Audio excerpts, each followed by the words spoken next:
Olá, engenheiras e engenheiros, como estão? Hoje estamos aqui para o primeiro podcast da SoEasy com a presença ilustre do Adriano. E nós vamos falar um pouquinho de será que a engenharia vai acabar? Pois é isso que a gente vai conversar hoje um pouco aqui. Eu sou engenheira civil, mentora da SoEasy. O Adriano que está aqui com a gente vai se apresentar também. Então, pessoal, tudo bem? Eu sou o Adriano Pacheco, sou engenheiro civil, tenho experiência na área de projetos, na parte de obra, tenho especializações para ser BIM Manager, né? Então a gente vai discutir um pouquinho sobre esse tema aí que acaba sendo um pouco polêmico aqui, né? E junto com a Carol a gente vai chegar em algumas conclusões para vocês. Então, pessoal, a gente pensou que assunto a gente podia trazer aqui para discutir um assunto amplo, para a gente conversar um pouquinho. Será que a engenharia vai acabar? A gente soube que tem algumas faculdades com dificuldade de manter alunos, a gente soube de pessoas que estão no mercado, não conseguem vagas, a gente ouve todos os dias sobre isso. Então, o que está acontecendo? A engenharia vai acabar? Por que tem pessoas que não conseguem entrar no mercado? O que está acontecendo? Então, Adriano, eu queria primeiro te fazer uma pergunta assim. Você acha que não tem mais vagas no mercado? É por isso que hoje as pessoas não conseguem entrar? Qual que é o problema que você acha que está acontecendo para as pessoas terem essa entrada no mercado da engenharia? Então, Carol, uma boa abordagem essa que você fez, né? Então, eu acredito que tem muita vaga, né? No meu escritório de arquitetura e engenharia, na Auen, a gente busca muitos profissionais. E é onde que a gente encontra um entrave, né? Então a gente abre muitas vagas, né? E aqui na SoEasy também, né? No nosso Instagram, se você seguir nosso Instagram, a gente divulga muitas vagas de empregos de várias empresas, né? E muitas dessas empresas não conseguem contratar esses profissionais. A gente vai explicar um pouquinho do porquê. Mas no meu escritório, a dificuldade é o quê? Esses profissionais, eles não vêm com experiência saindo da graduação. Então, hoje a gente tem um nicho do mercado específico dentro do setor da construção civil, seja projeto e obra, que ele não consegue agregar esses profissionais que vêm direto da graduação, porque eles vêm com pouco conhecimento técnico. Então, essas empresas elas já precisam de profissionais com conhecimento básico do setor de engenharia, seja projeto, análise ou gestão dessas informações. Então, as empresas não estão conseguindo pegar esses profissionais já capacitados. Né? Então, por isso que existem profissionais fora do mercado. Né? Então, já aproveitando esse gap da tua pergunta, a gente vê o quê? Que tem bastante profissionais no mercado, eles não entram no mercado de trabalho, mas é por falta de capacitação mesmo, porque o setor da construção civil, ele vem crescendo, né? Foi um dos setores que cresceu na pandemia, né? E teve muitas contratações, né? Então, assim, o setor está bem aquecido, só que tem poucos profissionais capacitados. Uhum.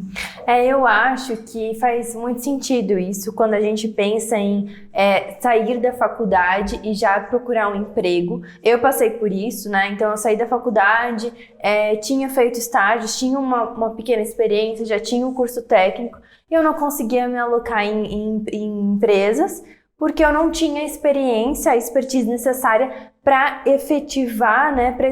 Para executar minhas ações como engenheira mesmo. Então eu tinha essa dificuldade de fazer as coisas, demonstrar fazer o que um engenheiro tem que fazer. E daí a gente acaba até desanimando, né? Porque achando que, eu pensei que eu ia sair da faculdade com aquilo que ia me capacitar para o mercado e tal, e não é bem assim que funciona. Então eu fazia várias entrevistas, eu inclusive tinha um feedback bom, não, você parece uma boa profissional e tal, mas você não está conseguindo porque você não tem habilidade tal e tal, né? Então, eu acho que isso faz muito sentido. E qual habilidade hoje você acha que assim uma pessoa precisa ter? Por exemplo, eu quero ir para a área de projeto estrutural.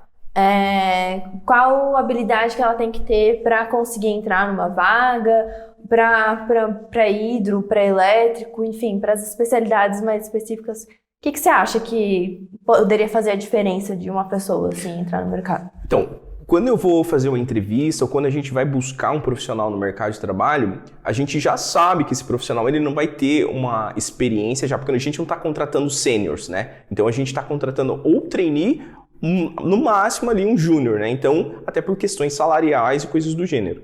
Então, quando você pega um profissional no nível trainee e júnior 1, que seja o caso, a gente procura o quê? Eu não vou fazer umas perguntas muito técnicas específicas para ele, mas ele tem que ter o quê? Quais habilidades, né? Quais são esses soft skills e os hard skills também que ele tem que ter já para ele poder entrar no mercado de trabalho. Então, basicamente, eu vejo o quê? Os desafios que ele enfrentou e como foi a reação dele diante desses desafios. Por exemplo, né, se eu estou entrevistando um engenheiro, eu vou perguntar como que foi durante a tua graduação. Como que foi as matérias de cálculo 1, né? O pessoal sabe como é aquele primeiro impacto que tem, né? Quando você recebe aquela matéria de cálculo, física, então cálculo numérico, aquelas coisas. Como que foi você entender isso? Como foi as suas frustrações, né? Tipo, eu não quero saber se ele passou ou não passou, reprovou, coisa do gênero. Só quero saber como que ele lidou com esses desafios que acontecem.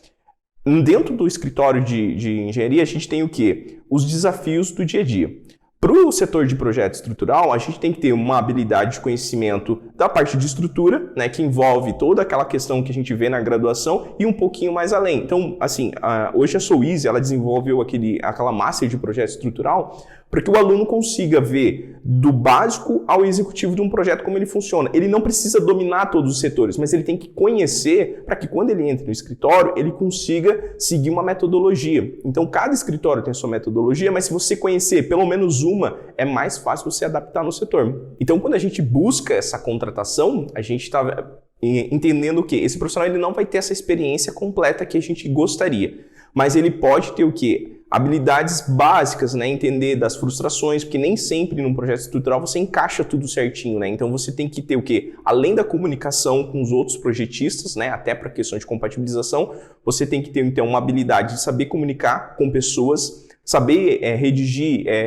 boas perguntas para você poder compatibilizar essas informações com os outros projetistas, né? Então esses são pontos básicos já inicial que você tem que ter essas habilidades, saber se comunicar. E eu sempre falo, pessoal, na faculdade é o momento de você desenvolver isso, apresentar bastante seus trabalhos, porque às vezes eu posso pegar, não interessa se você é sênior, se você é estagiário, você vai fazer uma apresentação lá na nossa empresa, né? Então você tem que ter a habilidade de falar em público, você tem que ter aquela dicção boa, passar a sua ideia, né? Então isso que a gente cobra às vezes na entrevista, falar um pouquinho de você. Às vezes é difícil a gente falar da gente, mas se você souber ter uma linha de raciocínio, isso é avaliado numa entrevista inicial, né? Legal.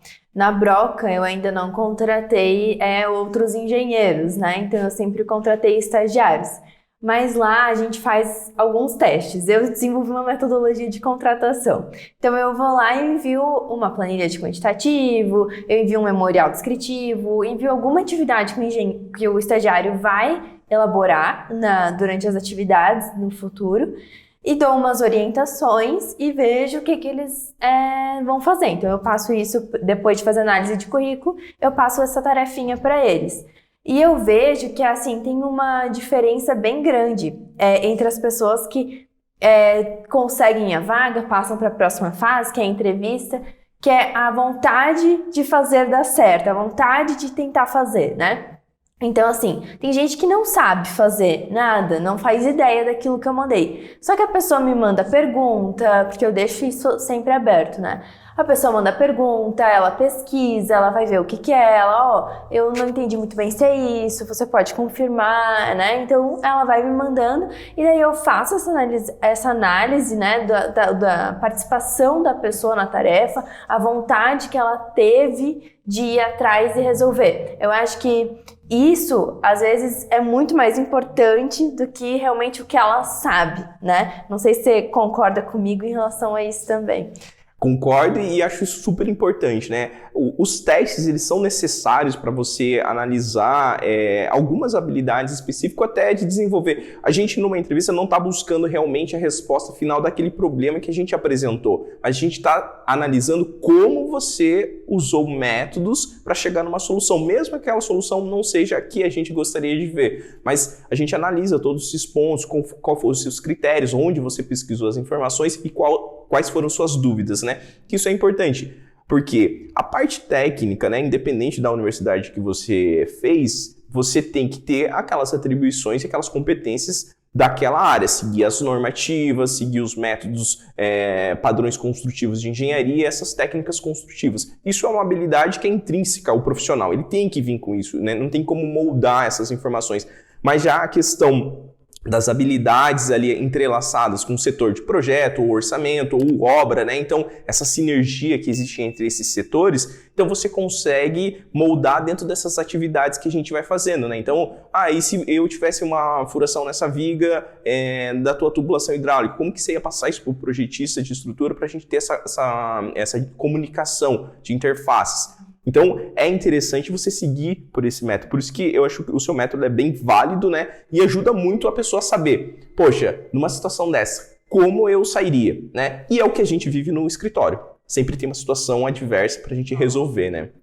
Sempre tem uma cidade nova para a gente fazer a legalização, uma lei nova que surgiu que a gente tem que buscar, ver como é que a gente vai adaptar, uma norma que foi atualizada, que a gente tem que aprender de novo como usar, né? Então, esses desafios são realmente a rotina do escritório. Mas a pergunta, voltando lá para a ideia inicial, se a engenharia acabou ou não.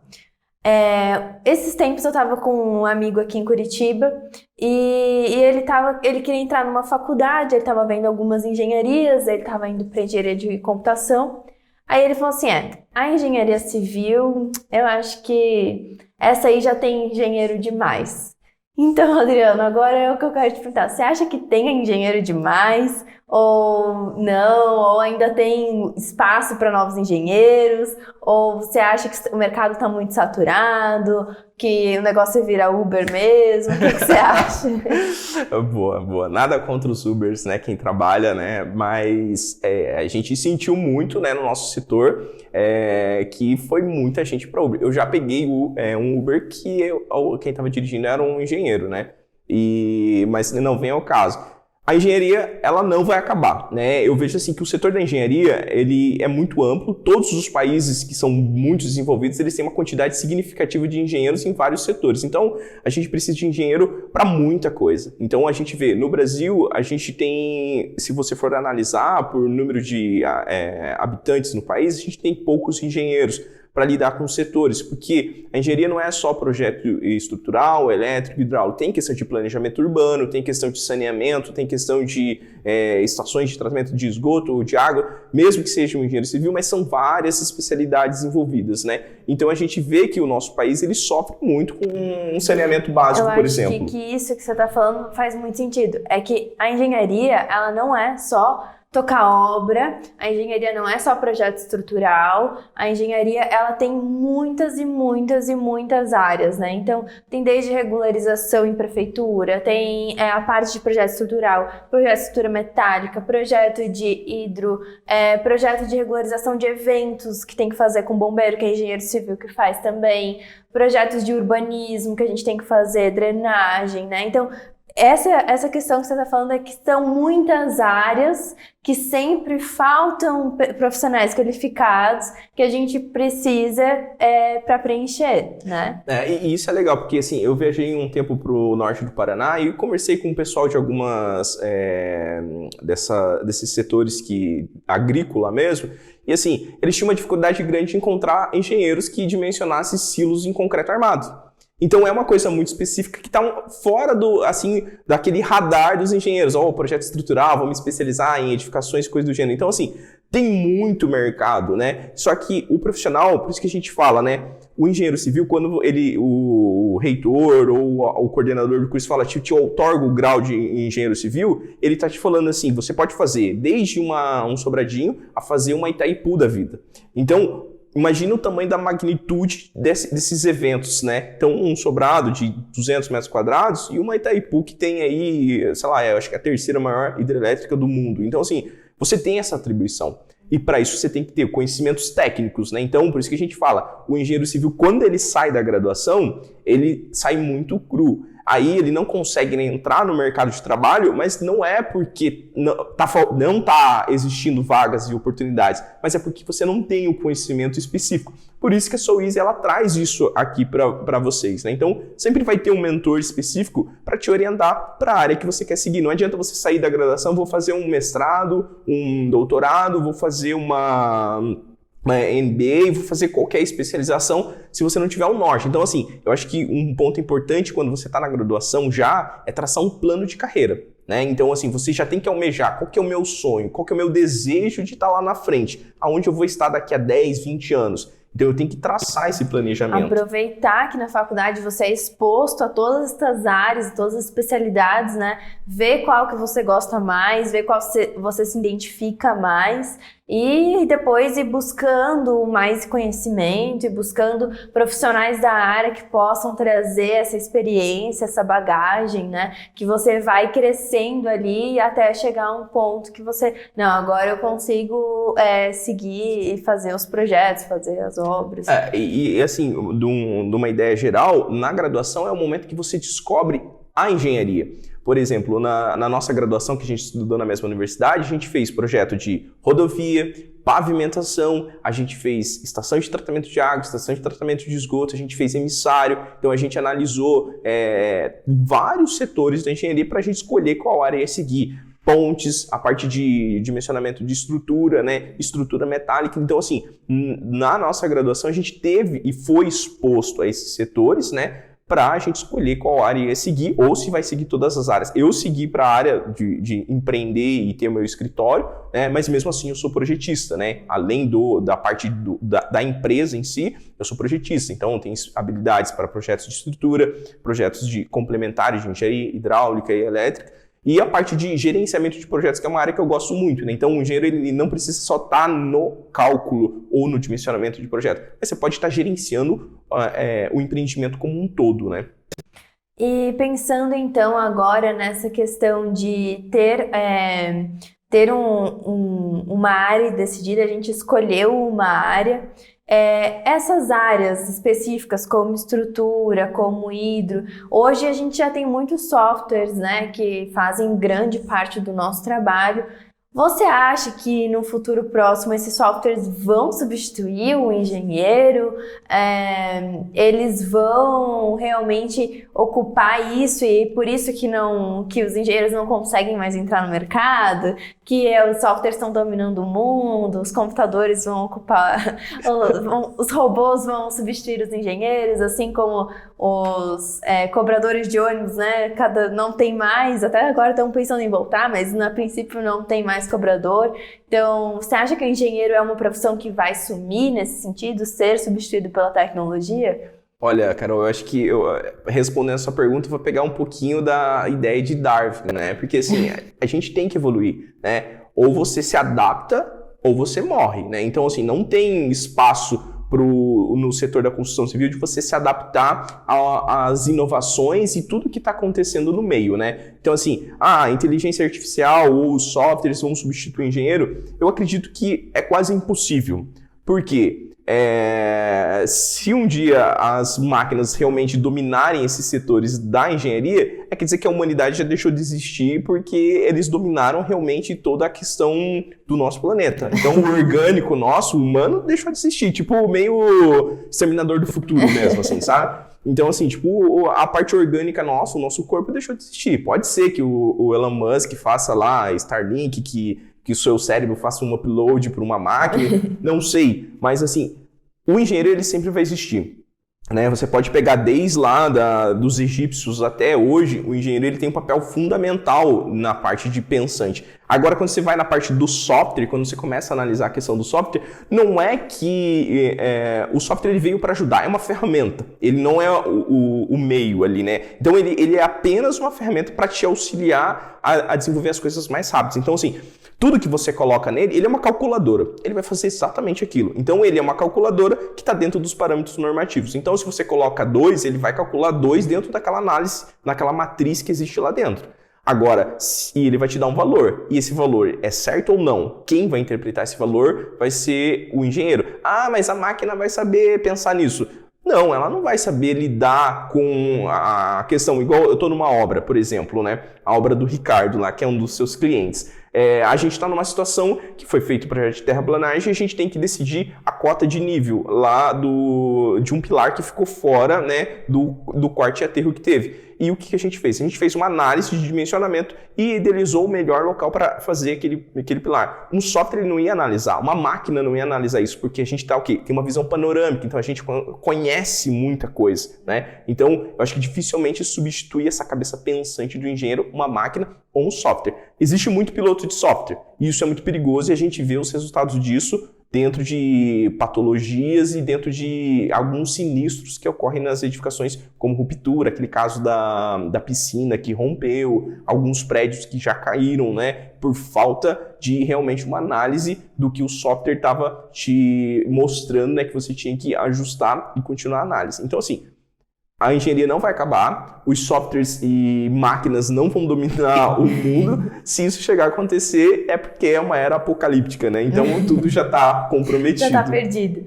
Eu também acredito nisso. Eu acho que assim, a gente não tem como hoje substituir um engenheiro por um software. Hoje eu não consigo ver isso viável. No futuro, eu acho, né? Eu sou bem confiante, assim, que no futuro as pessoas vão pegar um joguinho, tipo um The Sims da vida, elas vão desenhar a casinha dela lá, elas vão apertar um botão e vai sair tudo pronto. Eu acho que no futuro algo assim deve chegar perto. Mas, de qualquer maneira, quando as pessoas forem fazer isso, elas ainda assim elas vão precisar de um raciocínio de engenharia por trás, né? Hoje, como é que é feito o dimensionamento de quase tudo na engenharia?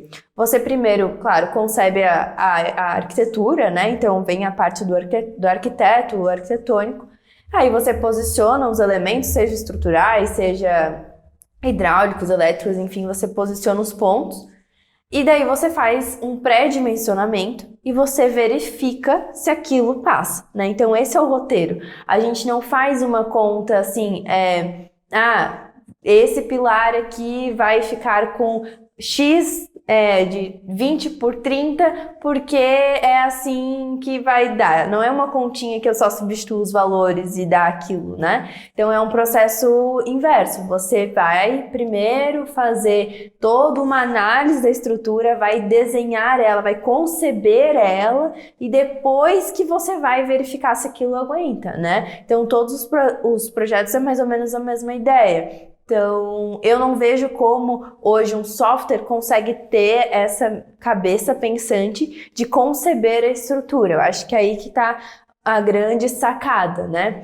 Eu, como especialista de metálicas, como eu faço mais projetos de estruturas metálicas, na metálica a gente tem muito arranjo diferentes, né? Nas treliças de banzos, de montantes, a gente pode usar contraventamentos, a gente pode usar mão francesa, a gente pode inclinar ou não uma viga, um pilar, e isso a gente pode modificar muito a estrutura. E se a gente não pensar nela antes, né, de realmente executar os cálculos, o software ele só vai mandar você aumentar, né? Então, se tá lá uma peça 15 por 5, ele vai mandar você colocar uma 20 por 6 e vai mandar aumentar cada vez mais, até que em um momento ali ele vai ficar muito estrutura muito pesado, muito inviável, se não tiver uma análise de um engenheiro por trás. Exatamente. É que não é só conciliar o dimensionamento. Passou na análise de modelagem, não vai cair. Mas é questão viável economicamente, né? Então, assim,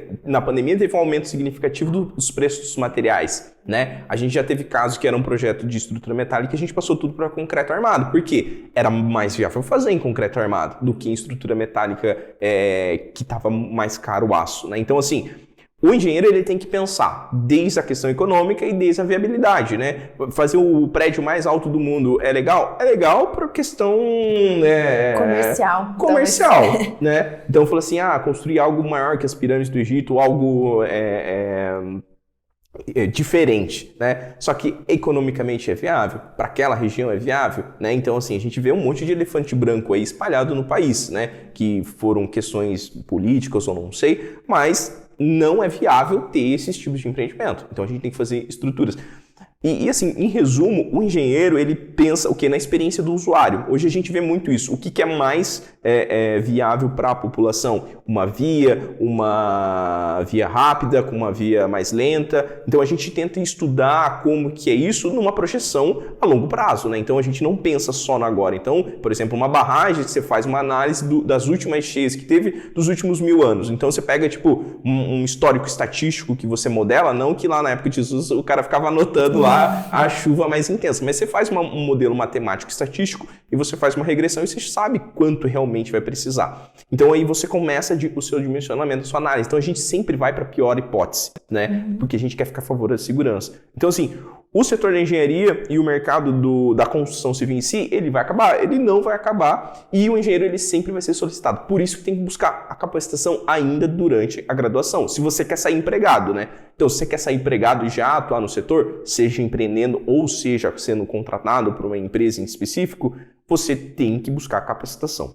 Aí eu acho que assim, pode vir metaverso, pode vir o mundo digital, as pessoas vão continuar precisando de um lugar para morar, pode ser home office, elas vão ter que ter um espaço dentro de algum lugar coberto, seguro, para que elas possam desenvolver as atividades dela, né?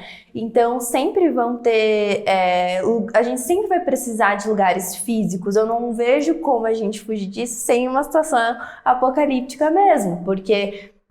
a engenharia é isso, né? A engenharia é sobre cidade, é sobre o físico, muito além do digital, né? Por mais que o digital vai se desenvolver, eu acredito muito que vai se desenvolver, a gente sempre vai ter o físico em algum momento, a gente sempre vai ter as pessoas precisando conviver, se reunir, e agora com a pandemia a gente conseguiu ver o quanto isso fez falta, né? Esses lugares, essa convivência pública. Então, eu acredito que, assim, a questão de deslocamento das pessoas, pontes, estradas, isso a gente sempre vai ter que melhorar, porque vai aumentar o número de carros, vai aumentar, enfim, essas questões a gente sempre vai precisar de profissionais, pessoas humanas que gerenciem, elaborem, concebam esses projetos. Daqui a algum tempo, até uma área que está crescendo muito, a área de patologias, que as edificações estão ficando obsoletas, estão ficando velhas, né? A gente vê muitas patologias patologias seriam defeitos, né? Em edificações que a gente vai ter que tratar, que a gente vai ter que melhorar, enfim. E pegando um gancho disso que você falou, cara, para o pessoal entender, hoje a maioria dessas patologias, né, a gente na UEM, ela tem um departamento que é da parte de perícia também, mas a gente avaliou que muitas dessas patologias que acontecem vêm de problemas de um boom que teve na construção civil em 2008. Então, assim, teve uma contratação significativa de engenheiros, teve um avanço de obras dentro do país, só que o que acontece? Os profissionais acabam fazendo o quê? A engenharia, ela contrata muito, tem aquela expansão do setor da construção civil, só que a gente não melhora em tecnologia. Então, o país, ele precisa melhorar em tecnologia dentro do setor da construção civil. Hoje a gente vem com questões de inovações, medições por drone e coisas do gênero. Legal. É bacana, só que ainda a gente precisa evoluir muito, né? O BIM, ele chegou para ficar, só que a gente está fazendo o quê? Ainda modelagem. A gente não está ligando a produção de projeto com o setor produtivo de peças em elementos estruturais. Por exemplo, eu não vou fazer um dimensionamento num pilar, mas o pedreiro ele vai executar exatamente igual ele executava 10, 20 anos atrás. Ele vai fazer a caixaria e fazer lá. Então, você faz toda uma modelagem BIM, faz toda uma compatibilização, mas o sistema executivo é o mesmo. Então, a gente tem que passar por uma ruptura nesse mercado para a gente ter um avanço. Sim, nesses setores vão ter um avanço tecnológico. Vai ter modificações. Então, o maquinista do ferroviário que tinha, ele já não existe mais. Né? O cobrador que estava dentro do trem também não existe mais, porque a gente não anda mais de trem. Então, o cobrador de ônibus está sumindo porque hoje o cara passa só o cartão e tudo mais. Então, assim, existem modificações. O pessoal vai ficar sem trabalho? Não. O ser humano vai evoluir, as profissões vão evoluir. Então, a maioria dos engenheiros que estão entrando na graduação hoje, ou que vão entrar daqui a 5 anos, talvez o setor onde eles vão trabalhar nem exista ainda. Pela evolução que vai existir. Então, assim, a humanidade e o ser humano está evoluindo muito rápido. 2025 está aí e a NASA está buscando construir uma base na Lua. Vai precisar de quem? Engenheiro. Então, a gente tem ensaio, vai pedir um SPT lá na Lua, vai ser diferente. Então, o método de cálculo é diferente. A gente tem que desenvolver uma análise diferente para isso. Elon Musk está querendo cultivar Marte. Como que vai ser as estruturas lá, né? E como é que é o sistema de corrosão? Como que vai ser o sistema de abastecimento de água, né? Você pega Dubai e Jerusalém... Como é que faz, né? Parando pra pensar agora, a gente tem a gravidade, né? Todas as nossas forças nos projetos são em função da gravidade. Agora que você começou a falar, eu pensei, meu Deus, como é que vai fazer pra, né?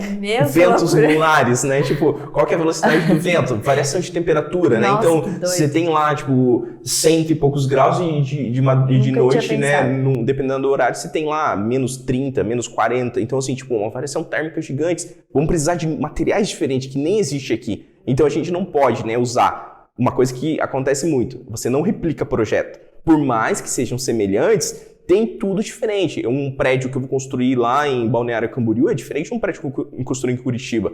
Oscilação do vento, materiais construtivos, cobrimento de armadura... São tudo diferente, né? Então, quem pensa isso? O engenheiro. Elon Musk quer engenheiros pensantes para lá. Ele até abriu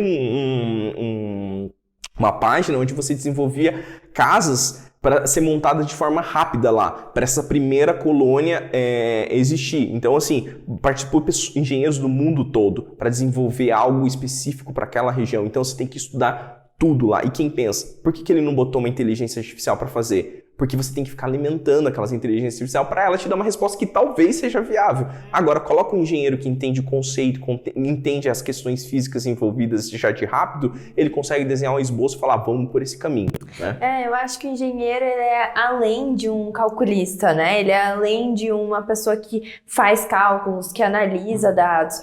O engenheiro ele é um profissional que resolve problemas. A nossa faculdade, ela forma a gente com vários problemas durante o trajeto, que a gente quase se mata para resolver, mas quando a gente consegue, quando a gente se forma, a gente sai com uma aptidão de resolver problemas, né? E pegando um parênteses, cara, não te interrompendo, mas assim, gente, entendam, engenheiro civil, ele só vai resolver problema. A gente resolve problema de todo mundo. Então, assim, se você tá na graduação e você tá frustrado com os problemas de física, álgebra ou coisa que você está desenvolvendo, entenda que no mercado de trabalho você não vai ter aquele terreno plano bonitinho, você vai ter uma pirambeira, fundações em níveis diferentes, vai ter que fazer uma contenção antes de fazer qualquer coisa. Então, assim, nada é simples na engenharia. Então, existe um mito que fala assim, o software calcula tudo, mas até você modelar todas as informações para o software calcular, você teve que analisar todo o relevo de um terreno. Tomar muita decisão antes de chegar lá, né, e simplesmente jogar as coisas no software. Você tem que tomar muita decisão. Eu acho que aí é o principal problema do engenheiro iniciante, né? Que ele não consegue tomar essas decisões, não sabe que decisões tomar, né? Eu lembro que uma das minhas principais dúvidas era pré-dimensionamento, né? Eu não sabia qual que era, eu não tinha noção de qual tamanho que é viável, qual o valor que é viável, né? Então é esse tato que é só um engenheiro realmente que vai ter. Hoje na Soweasy a gente mostra essa visão pro graduando e o recém-formado. Para ele ter uma habilidade, quanto eu posso cobrar por um projeto? Como eu posso pré-dimensionar um projeto? Se eu estou numa obra, por exemplo, eu preciso rodar um traço na obra, faltou um pouco de concreto. Como que eu posso fazer isso? Então a gente traz essas informações dentro do que a gente pode e a gente tem experiência, né? Aquele famoso skin the game, né? Eu não posso ensinar aquilo que eu não faço. Então, o que a gente ensina, tanto na Soweasy como a gente passa para os nossos colaboradores aqui na Auen, a gente faz o quê? A gente mostra o que a gente faz e o que funciona, né? Então, assim, a gente só replica aquilo que a gente coloca em prática no dia a dia do engenheiro civil. Não é fácil a profissão, mas ela é muito gratificante, né? Você ir numa obra que você projetou, né? Você não tá simplesmente quando é uma residência, né? Não são prédios, são vários lares que você tá dando, né? Várias pessoas vão ter momentos felizes naquele ambiente, né? Então é gratificante você fazer isso para a sociedade, né? É um juramento que a gente faz, né? Que a gente tem que entregar algo tecnológico e viável, além do ecossistema, né? Meio ambiente e ser humano, como um todo da sociedade. Eu acho que para encerrar, a gente pode entrar no tópico de idade mesmo dos engenheiros, enfim, até um pouco de como está a engenharia fora do país, né? Eu, quando me formei, eu fiquei um tempo pensando em ir para fora do país, né? Inclusive lá na página da Suíze teve a Fernanda, né, que fez uma live, e eu assisti aquela live e me interessei muito, e naquela época eu estava pesquisando muito sobre ir para fora do país. E tem uma demanda absurda de engenheiros em vários países da Europa, nos Estados Unidos, no Canadá, na Austrália, Nova Zelândia. São países que precisam de engenheiros, né? Esses países mais desenvolvidos, eles estão alguns anos à frente do Brasil em vários aspectos, mas principalmente nos aspectos de faixa etária, né? Então hoje eles estão com uma população idosa muito grande e eles não têm mais aquela população ativa, né? Que é as pessoas que ainda estão trabalhando para dar conta de toda a demanda de trabalho que eles têm. Então, nesses países, eles estão com realmente falta de engenheiros e eles dão cidadania, eles dão, enfim, né, um monte de benefícios para as pessoas irem trabalhar lá. E a área de engenharia sempre é uma dessas contempladas nas áreas de interesse dos países, né?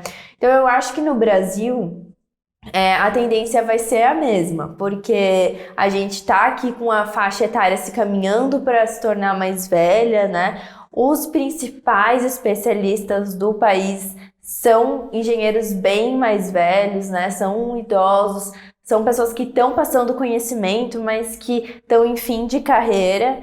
E a gente tem aí alguns engenheiros iniciantes, tem esses que nem nós, né? Que estamos aí no meio da carreira, estamos já com alguma certa experiência, mas que ainda temos um caminho pela frente. Só que a gente sabe que uma hora vai precisar entrar gente nova, né? Assim, num panorama geral do mundo, né, independente do sistema que a gente vive hoje, pandêmico, guerra, né, enfim, a humanidade vai se desenvolver, né? O Elon Musk recentemente estava preocupado com a questão do número de filhos que a humanidade está tendo, né? Então, essa redução do número de filhos, isso impacta muito forte, né? Porque, assim, não é só a humanidade que está diminuindo, são profissões que ou estão deixando de existir ou estão diminuindo essas pessoas, né? Então, se você diminui a quantidade de engenheiros, por exemplo, esse pessoal mais velho, quando ele se aposentar, sair do mercado, vai abrir essas opções. Só que o problema vai ser o quê?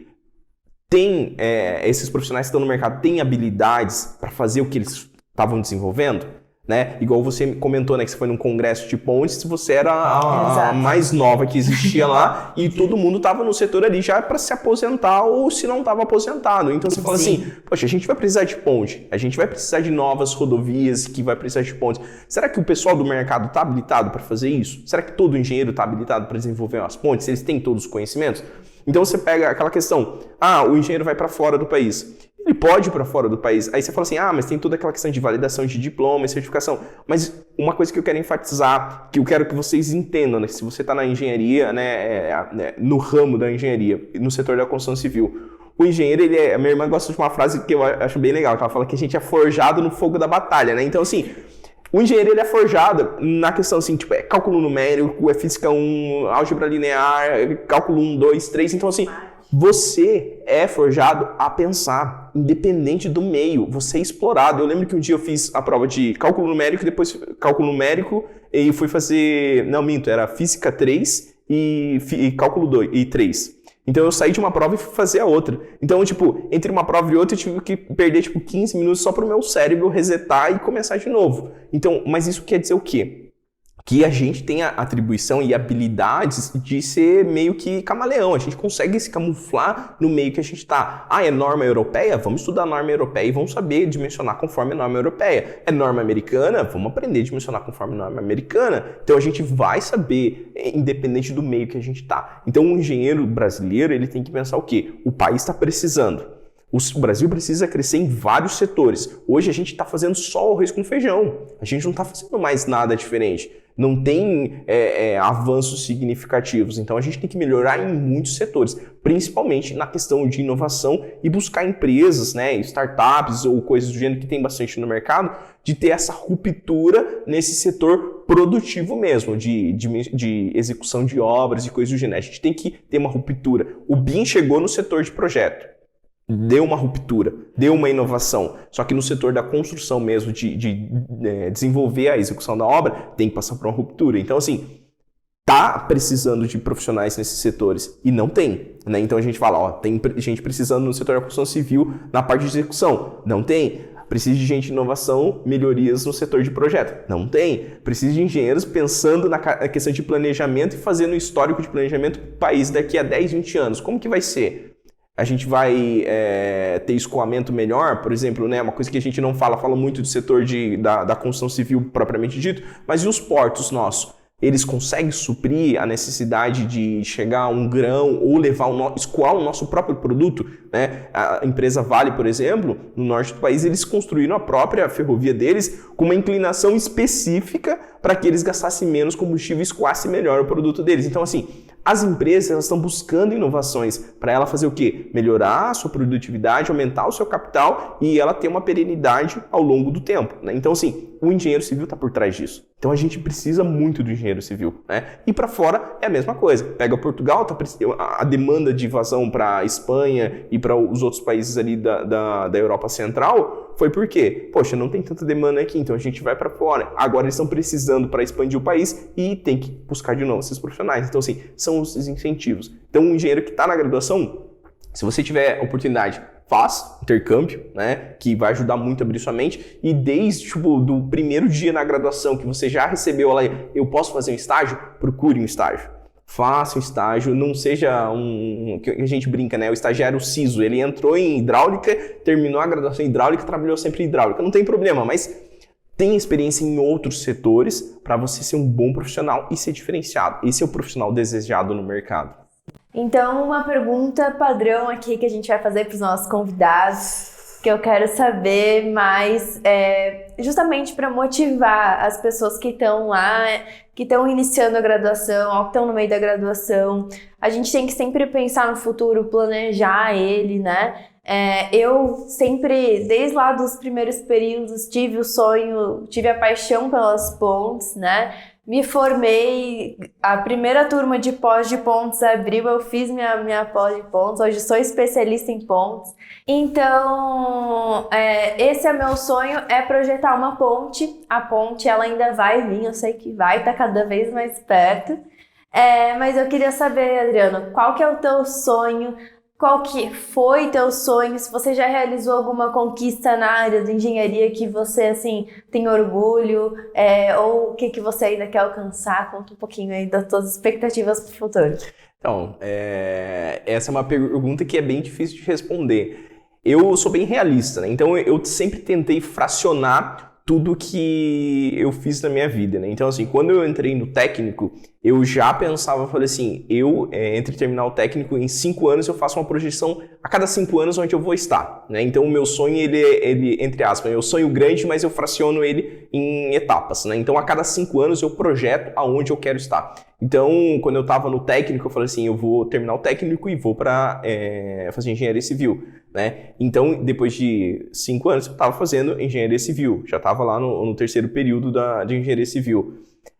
Quando eu estava na engenharia civil, eu falei assim, depois que eu me formar em engenharia civil, eu quero empreender no setor, né? E hoje eu estou empreendendo no setor. Eu tenho um escritório de projeto, né? A gente tem a SouEasy, com o setor de educação, de formação. E os meus próximos 5 anos, né? Eu tenho a minha ambição, né? Fazer as empresas onde eu estou inseridos, né? Que eu tenho parte societária, ou que eu tenho parceria, fazer elas estarem bem posicionadas no mercado de trabalho e ser empresas perenes, né? Então, assim, nos próximos 5 anos eu penso disso. Então, meu sonho é bem racional dentro desses setores, tanto como pessoa física mesmo, quanto pessoa jurídica, né? Então, meu sonho é Era ter, por exemplo, quando eu me casei, eu falei assim, beleza, a gente vai ter um período que a gente vai se curtir, depois a gente vai ter os filhos. Então eu tô na época de ter os filhos, né? Então chegou sempre esse meu projeto a cada 5 anos, né?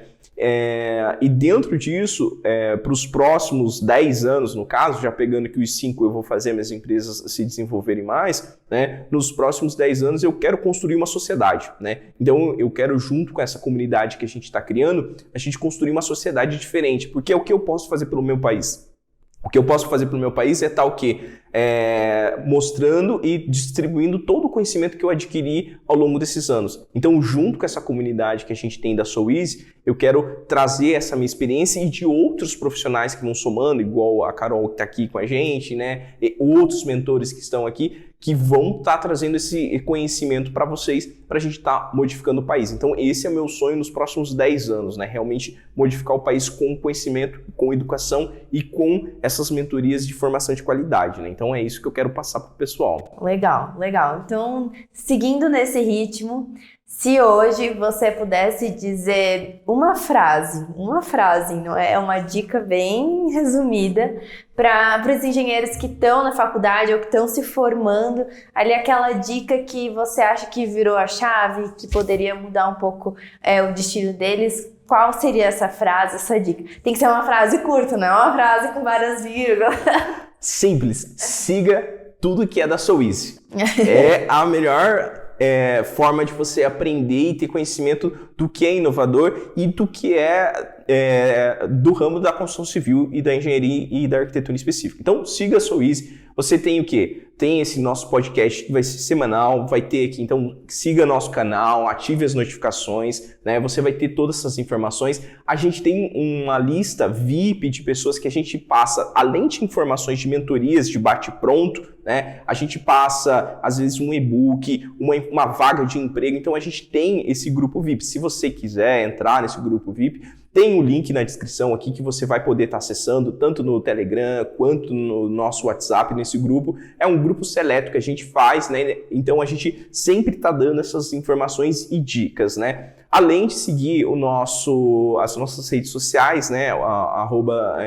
@SoEasy Mentoria, nosso Instagram, né? Facebook também a gente tá. Esse podcast que a gente vai fazer muitas vezes com convidados diferentes, assuntos diferentes. Além de seguir o nosso site lá que tem lá, né?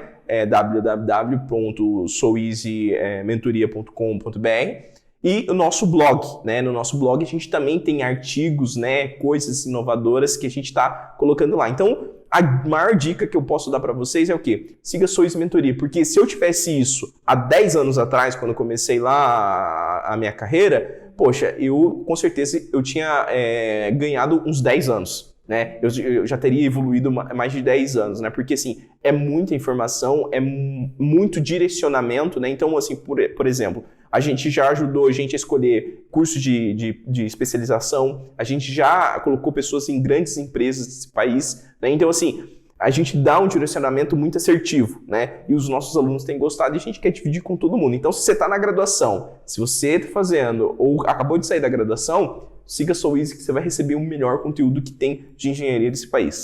Busque conhecimento e a SoEasy tem esse conhecimento para compartilhar, né? Acho que essa é a ideia. Busque o conhecimento, busque profissionais, busque estar perto das pessoas que você quer parecer um dia, as pessoas que já alcançaram o que você quer alcançar, que já alcançaram os seus sonhos que você quer, né? Então, esteja perto dessas pessoas, esteja envolvido com os profissionais da área. Lá na SoEasy a gente vai compartilhar coisas que a gente está vivendo no nosso dia a dia de escritório, de obra. A gente está sempre postando bastante coisa lá, tanto no Instagram quanto no grupo VIP, para conteúdos mais elaborados, né? Mais assertivos. Então a gente vai ter bastante coisa lá. Se inscreve no canal, comenta aqui também o que vocês querem para os próximos vídeos, se tem algum assunto que vocês querem que a gente aborde mais específico. A gente faz algumas enquetes lá nos nossos stories que a gente vai buscar também, participem lá bastante. A gente vai buscar trazer aqueles conteúdos para vocês sempre. E eu acho que é isso hoje. Agradeço muito a atenção de todo mundo. É uma honra estar aqui com você, Adriano. Obrigada por me deixar fazer parte desse projeto. E é só o começo de um projeto gigante que vem por aí. Eu que agradeço. Obrigado a todos, né, pela participação e pela a tua dedicação, né, Carol? Acho que assim, a Carol tem ajudado bastante nas redes sociais, né, divulgando o conhecimento que ela tem. Então, siga a gente que você só tem a ganhar e a gente fica muito feliz de fazer essa comunidade crescer. E deixe seus comentários. O próximo tema sai da cabeça de vocês. Isso aí.